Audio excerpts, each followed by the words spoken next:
Bonjour, shalom. Deux nouvelles fraîches juste avant le début de cette nouvelle vidéo. Les choses allant tellement vite, je suis obligé de compresser plusieurs messages dans un seul.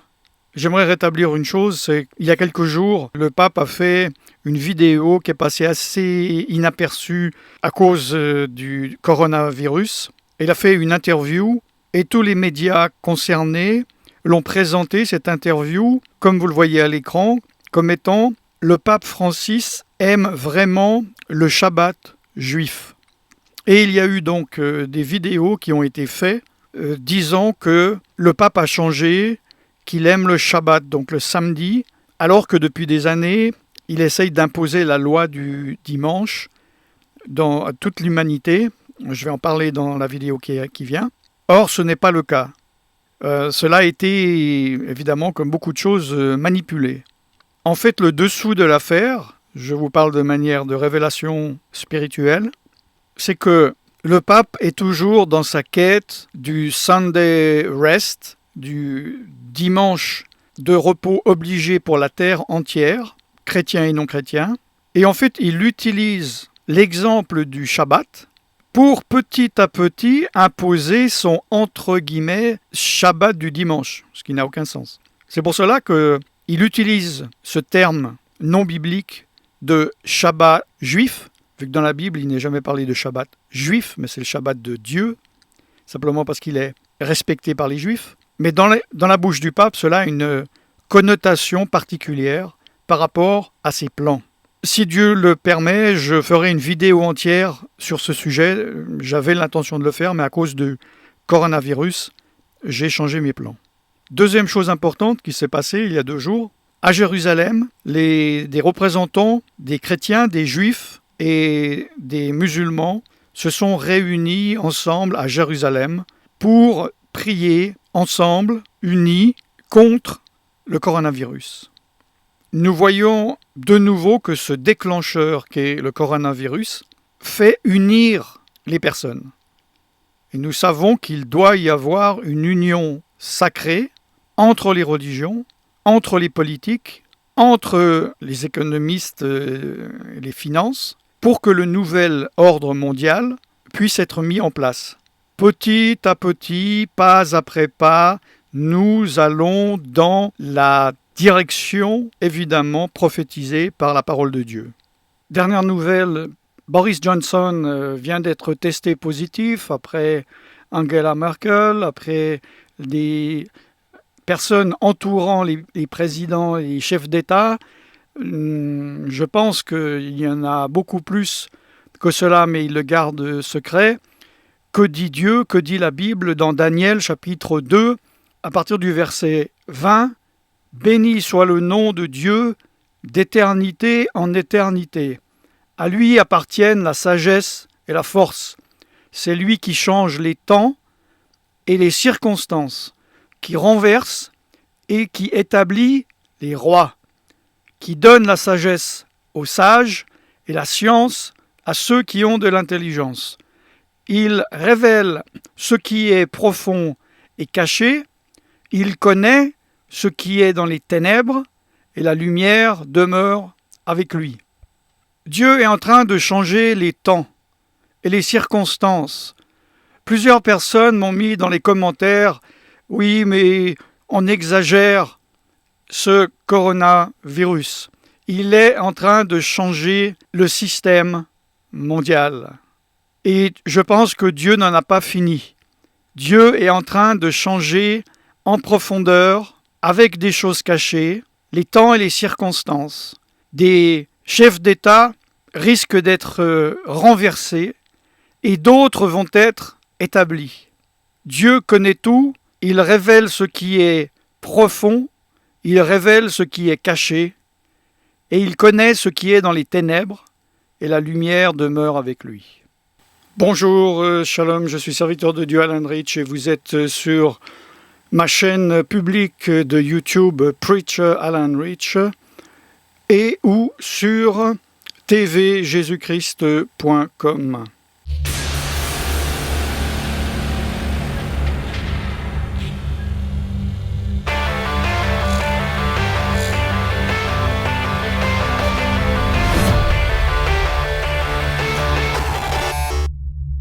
Je fais cette vidéo le vendredi 27 mars 2020. J'aimerais vous parler de différentes choses. Comme je l'ai déjà dit, normalement j'essaye de faire un thème par vidéo, mais là les choses vont tellement vite que j'accumule les thèmes dans une seule vidéo. Une chose importante, deux choses importantes que j'aimerais vous dire, ça concerne le pape.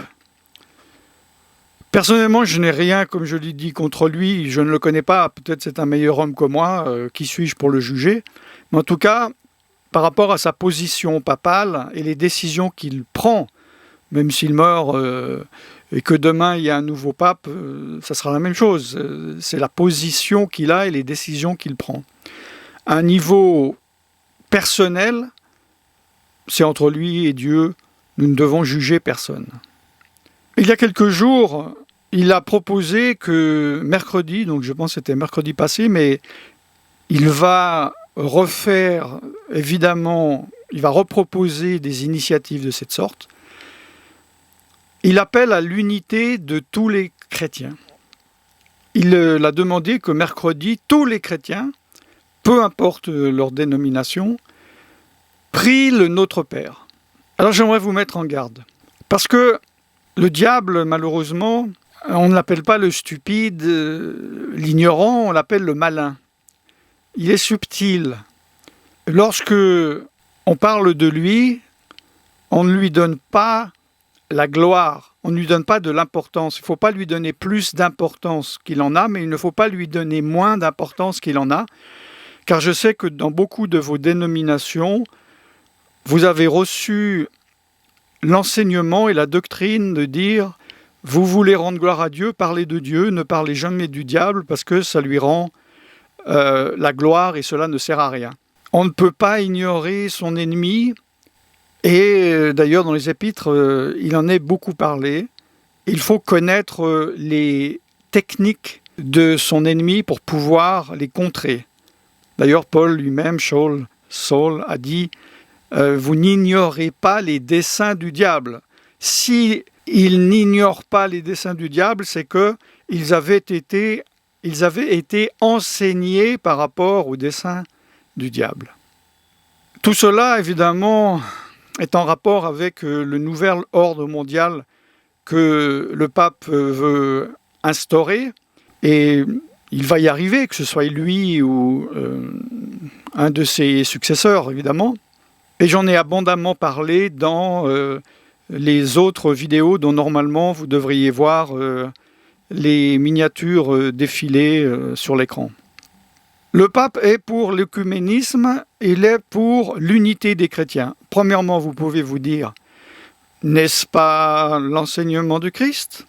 Soyez unis, soyez un, comme moi et le Père sommes un. Le monde pourra croire et vous serez mes témoins si vous êtes unis.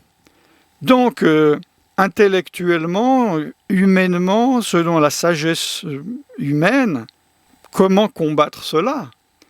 Celui qui combattrait cette idée serait un ennemi de Dieu. Jésus parlait de l'union, de l'unité spirituelle. L'unité de l'Esprit de Dieu, de ceux qui sont en communion avec Dieu, avec l'Esprit de Dieu, et non pas des chrétiens qui ont une convergence ou une unité, un accord doctrinal, une décision humaine de mettre ces désaccords de côté et d'obéir de manière charnelle, enfin d'essayer d'obéir de manière charnelle au commandement de Dieu. J'en ai déjà parlé dans les vidéos précédentes. Auriez-vous dû faire la prière de notre Père tous ensemble en communion avec les quelques 2 milliards ou plus de chrétiens entre les catholiques, les orthodoxes, les protestants, évangéliques, évangélico-pentecôtistes, etc. Il va sûrement proposer d'autres, comme je l'ai dit, ou d'autres actions. Ma réponse est non. Alors vous allez me demander pourquoi, et je vous remercie de me poser cette question, car c'est la bonne question et je vais y répondre. De nouveau, d'une manière de la sagesse humaine, qu'y a-t-il de mal ? Le Notre Père, n'est-ce pas la prière que Yeshua, Jésus, a donnée à ses enfants ? Ce sont les apôtres qui sont venus à Yeshua, à Jésus, a dit « Dis donc, on ne sait pas prier, comment est-ce qu'on doit prier ?» Et Yeshua leur dit « Voici comment vous devez prier. Notre Père qui es aux cieux, que ton nom soit sanctifié, etc. » Vous la connaissez. Et maintenant, vous allez me dire que nous ne devons pas faire cette prière ? Jésus a dit « Soyez un, soyez unis » et vous me dites de ne pas être unis, mais êtes-vous un faux prophète ? Êtes-vous contre l'Évangile ? Premièrement, concernant Notre Père, je ne veux pas en parler parce que j'ai déjà fait un enseignement complet dessus sur tvjesuchrist.com et sur tvyeshua.com, de savoir si cette prière que Yeshua, Jésus, a donnée était vraiment du copier-coller à répéter « Notre Père qui es aux cieux, que ton nom soit sanctifié » ou est-ce que c'était des éléments à intégrer dans la prière, mais qu'il fallait le faire en esprit et en vérité. Cette prière, c'est vrai, peut vite devenir religieuse et vide de sens, parce que on la connaît tellement bien que je pourrais jouer un jeu vidéo ou compter, bon j'exagère, mais à rebours 100, 99, 98, 97 et réciter le Notre Père. Et donc évidemment que déjà réciter cette prière sans penser, croire ce que l'on dit, évidemment est vide de sens et ne veut rien dire aux yeux de Dieu. Mais ce n'est pas le sujet. Donc je pars du principe dans cet enseignement qu'il n'y a pas de problème à réciter « Notre Père qui es aux cieux, que ton nom soit sanctifié, que ton règne vienne, etc. » Pourquoi ? Parce que c'est le pape qui propose. Les autres chrétiens ne devraient pas la réciter. Cela voudrait, humainement parlant, vouloir dire, par exemple, que je suis anti-catholique. Et parce que je ne suis pas catholique, je dis non, parce que c'est un catholique et le représentant des catholiques qui le propose, je ne le ferai pas. Si je suis dans telle dénomination et que le représentant de ma dénomination le dirait, je le ferai. Non, tout ça c'est humain et tout ça c'est charnel. Ce n'est pas pour ça. Alors c'est pourquoi le diable essaye, au travers de l'écuménisme, d'unir les chrétiens, non pas de manière spirituelle selon l'Esprit de Dieu, mais selon son esprit. C'est-à-dire que l'alliance écuménique, c'est un rassemblement, une unité doctrinale, intellectuelle, mais c'est également une union spirituelle. Et cette union spirituelle n'est pas initiée par l'Esprit de Dieu, car ce n'est pas l'Esprit de Dieu qui l'a initiée. Parce que l'Esprit de Dieu ne nous demande pas de désobéir à la Bible ou de ne pas y obéir complètement, et que tous les chrétiens qui font cela, de se réunir au nom de cette parole de Dieu ou au nom du Saint-Esprit, il nous demande d'obéir à sa parole. Par rapport aux églises catholiques, protestantes, orthodoxes, évangéliques, etc., il y a toujours des exceptions. Parce que souvent, si par exemple je dis quelque chose sur, par exemple, je sais pas moi, les pentecôtistes, je dis les pentecôtistes sont comme ceci, sont comme cela, évidemment qu'il va toujours y avoir des personnes qui vont me dire « Ah non, mais moi je suis pentecôtiste et dans mon église c'est pas comme ça », ben tant mieux, donc je ne parle pas de vous. Ne le prenez pas personnellement, et si ce que je dis ne décrit pas ce que vous faites ou ce que vous êtes, ne vous sentez pas visé. Ce que demande donc l'Esprit de Dieu, c'est plutôt lorsque l'on fait des choses qui ne correspondent pas à la parole de Dieu, c'est de se repentir, de changer, de revenir à la parole de Dieu pour y obéir, et non pas de s'unir dans la désobéissance. Il y a donc un esprit sur l'écuménisme. Et là, nous avons une situation particulière où tous ceux qui sont déjà ouverts à l'écuménisme auraient tendance à dire « Ben oui, c'est un trouble, il faudrait qu'on s'unisse, c'est vrai, je vais prier le Notre Père avec le pape, avec les catholiques. Après tout, nous sommes tous des croyants, nous sommes tous des frères et sœurs, nous allons tous finir au paradis. » Ça, c'est Dieu qui décide, c'est pas nous. Prions. Peut-être que cette prière aura un impact sur Dieu. Si vous voulez faire un impact sur Dieu, obéissez à sa parole. Obéissez à son esprit. Il vous dit d'arrêter de faire ceci, arrêtez de le faire. Pas demain, pas bientôt, pas un jour. Maintenant. Il vous dit de faire cela, faites-le, obéissez. Et là, vous allez avoir un impact sur Dieu.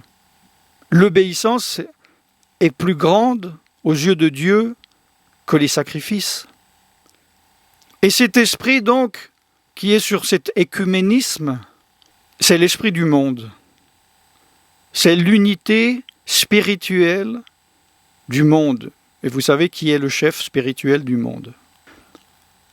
Et si vous commencez à vous mettre sous ce joug, et ensemble, avec le pape, avec toutes les dénominations, à cette heure précise, vous dites le Notre Père, vous vous mettez sous le joug du pape, de cet esprit d'écuménisme, de cet esprit du monde, de cet esprit antichristique. Cela ne veut pas dire que le Notre Père est mauvais. Le problème est d'obéir à une personne, à un moment donné, qui lui-même est inspiré par un esprit donné. Alors si cela est fait dans l'Esprit de Dieu, vous vous mettez en union avec l'Esprit de Dieu. Si cela est fait par un esprit démoniaque, vous vous mettez sous l'esprit démoniaque. Deuxième chose importante, apparemment, il y en a plusieurs d'entre vous qui ne savaient pas que le pape a essayé, il y a quelques années, il y a 2-3 ans, d'imposer la loi du dimanche sur cette terre. Il a visité beaucoup de chefs d'État dans le monde entier. Il y a eu des rumeurs, des fausses rumeurs évidemment, des faux prophètes, où ils disaient aux États-Unis que la loi était passée, que bientôt ils allaient être obligés de passer cette loi du dimanche. Je vais vous expliquer ce que c'est. Mais évidemment, ce n'était que des rumeurs et Trump ne l'a pas accepté. C'est quoi la loi du dimanche? Là, de nouveau, c'est subtil. Le pape, au nom de l'humanité, du progrès et au nom de la planète, propose aux chefs d'État que le monde entier s'arrête le dimanche. Bon, là, ce que le pape n'a pas réussi, le coronavirus l'a réussi pour l'instant. En disant, le dimanche, ainsi, nous allons cesser d'être des consuméristes, nous allons cesser pendant un jour de polluer la planète, nous allons nous retrouver en famille, retrouver les valeurs naturelles, et pour ceux qui le veulent, prendre ce temps à part pour Dieu. On pourrait se dire de nouveau humainement, mais c'est fantastique, c'est merveilleux, où c'est que je dois signer? Le problème, c'est que dans la Bible, alors je sais qu'il y en a beaucoup qui ne sont pas d'accord avec ça, accrochez-vous à ce que vous pouvez, parce qu'il y en a qui vont tomber de leur chaise. Dieu a donné ce jour, et ce jour, c'est le samedi, c'est le Shabbat. Oui, alors j'entends d'ici, ça me fait mal aux oreilles. Oui, mais moi je suis chrétien, j'ai rien à voir avec le Shabbat, ça c'est les Juifs, c'est la première alliance, Jésus est venu, il a tout cassé, il a tout détruit, et Dieu a changé et a fait le dimanche. Je ne vais pas argumenter là-dessus. Vous cherchez par exemple sur YouTube Alan Rich Shabbat, S-H-A-B-B-A-T, pour voir les enseignements que j'ai faits. Et j'ai fait plusieurs enseignements en privé, donc qui ne sont pas sur YouTube, sur ce sujet, sur tvyeshua.com. Mais bref, Dieu a dit que, enfin mon Dieu à moi qui ne change pas, qui ne ment pas, hein, a dit qu'il a établi le samedi, il a mis à part lui-même, et que le jour spécial aux yeux de Dieu, le Dieu qui ne change pas, c'est le samedi. Maintenant, le nouveau Dieu d'une certaine catégorie de personnes qui disent que c'est pas le même Dieu que le Dieu d'Abraham, le Dieu d'Isaac et de Jacob, c'est pas le même Dieu qu'Israël. Jésus est venu nous délivrer de ce Dieu légaliste et méchant, et il est venu nous proposer un nouveau Dieu gentil, compatissant, gracieux. Disent que non, comme il a tout changé, il a aussi changé le jour, que ce jour c'est devenu le dimanche, le jour de la résurrection. Ça, c'est l'œuvre du diable. Il cache la vérité. Il y a un diamant, voilà le diamant, je ne sais pas si vous le voyez, que Dieu a mis devant nous, et le diable recouvre ce diamant et nous propose un caillou à côté le dimanche, avec plein de bonnes raisons doctrinales, intellectuelles, charnelles, pour cela évidemment. Le diable essaye, il fait tout ce qu'il peut pour vraiment détourner complètement le samedi sur le dimanche. Et à un niveau mondial, et pas seulement pour les croyants, mais pour les incroyants, tous les gens de la terre. J'ai expliqué dans une vidéo comment cela est en train de se faire. Et donc la, entre guillemets, bonne idée du pape de dire de faire cela, Dieu l'a eu avant lui, et Dieu a dit que c'était le samedi et pas le dimanche. C'est pour cela, des fois, on parle, le pape qui parle du Shabbat du dimanche. Enfin, c'est comme Shabbat veut dire samedi, Yom Shabbat, c'est samedi en hébreu, c'est comme si je vous dis, le mardi, c'est le mercredi, quoi. Ça n'a aucun sens. Mais il veut intégrer également certains chrétiens qui respectent le Shabbat en utilisant quand même le mot Shabbat dans ce jour du dimanche. Nous savons que il va y arriver un jour ou l'autre, que ce soit ce pape ou son successeur, à imposer le dimanche dans le monde entier par des lois, pour de, entre guillemets, bonnes raisons, pour la planète, pour la famille. Lui-même dit, il l'a dit dans son encyclique, dont j'ai déjà parlé, il dit « Les Juifs ont leur Shabbat, nous devons aussi avoir notre jour de repos. » C'est-à-dire, il coupe, il scinde, c'est un schisme complet, en disant le Shabbat des Juifs. C'est comme si le Shabbat était institué pour les Juifs, ou par et pour les Juifs. Or, le Shabbat, ou même les fêtes, souvent on dit les fêtes juives, ne sont pas... Enfin, on les appelle des fêtes juives parce qu'ils sont pratiqués par les Juifs, mais cela... en fait, a été établi par Dieu, et dans la Bible, il n'est jamais parlé de fête juive ou de Shabbat des Juifs, il est parlé du Shabbat de Dieu. D'ailleurs, quand les Juifs désobéissaient en faisant mal le Shabbat, Dieu a dit « Je ne supporte pas vos Shabbats », c'est-à-dire les Shabbats selon vos propres principes et non pas selon ce que j'ai commandé. Le diable veut nous détourner, et le monde entier acceptera bientôt le dimanche comme le jour rédempteur de l'humanité qui va sauver la planète, sauver la famille, donc sauver l'humanité. Je ne sais pas quand vous regarderez cet enseignement, cette vidéo, Pâques 2020 va être, selon la parole de Dieu, le 8 et le 9 avril. Dans quelques jours, faites-moi savoir dans les commentaires si un enseignement sur ce sujet vous intéresse, parce que peut-être que pour beaucoup, vous allez découvrir en étant confiné une nouvelle manière de comprendre et de pratiquer la Pâque selon Dieu. Profitez également ceux qui ne sont pas vraiment contre le Shabbat, mais qui se disent « Oui, mais je ne sais pas, j'ai tendance à croire que Jésus est venu abolir la loi. Il y a plein de gens qui me donnent de bons arguments pour dire que c'est la loi et que celui qui est sous la loi est maudit. » Bon, voilà. Si vous pensez comme cela, mais donc vous n'êtes pas un ennemi, hein, vous n'avez pas de haine antisémite, vous n'avez pas de haine pour le Dieu d'Israël, profitez demain, samedi, demain Shabbat, qui selon la parole de Dieu, calendrier lunaire de Dieu, commence ce soir, hein, du soir au soir. De toute manière, vous êtes confinés. Comme je l'ai dit, Dieu a réussi à contraindre les personnes. Le premier Shabbat de l'histoire de l'humanité était samedi passé. Et 99% des gens ont fait un Shabbat sans le savoir. À partir du moment où vous êtes confinés, prenez ce moment pour être à part. Si vous avez pris de mauvaises habitudes et que vous suivez l'esprit du monde dans ce confinement, et que pour remplir le temps selon les conseils du monde, eh ben vous faites beaucoup de jeux, vous regardez beaucoup la télévision, vous brassez beaucoup d'air, etc., etc. Essayez de dire, écoutez, ce samedi, on va arrêter toute activité mondaine.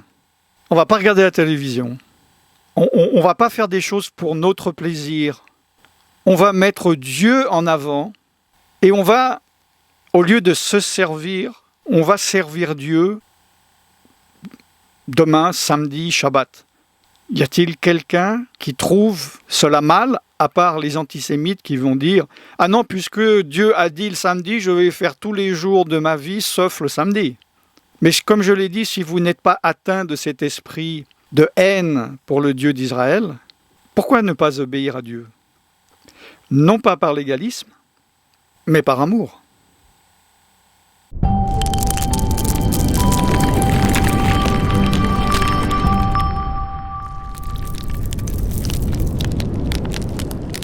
Je suis serviteur de Dieu Alan Rich et je vous bénis dans le nom tout-puissant de Yeshua, Jésus. Shabbat Shalom pour ceux qui le font. Shalom. Oh,